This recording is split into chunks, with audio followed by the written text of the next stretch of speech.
నిజామాబాద్ జిల్లా బోధన్లో bar association ఆధ్వర్యంలో చేపట్టిన రిలే నిరాహార దీక్ష 16వ రోజుకు చేరింది. ఈ దీక్షలో భాగంగా ఇవాళ వంట వార్పు కార్యక్రమం నిర్వహించారు.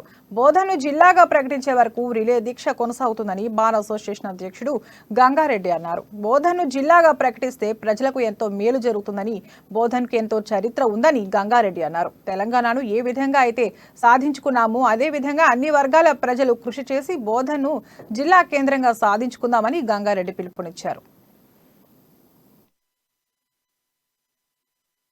16 రోజులుగా బోధన్ జిల్లా సాధన కొరకై బోధన్ బార్ అసోసియేషన్ ఆధ్వర్యంలో మా అడ్వకేట్లందరూ కలిసి రిలే నిరాహార దీక్షలు చేపట్టడం జరిగింది. 23వ తారీఖు నాడు రౌండ్ టేబుల్ సమావేశం ఏర్పాటు చేయడం జరిగింది.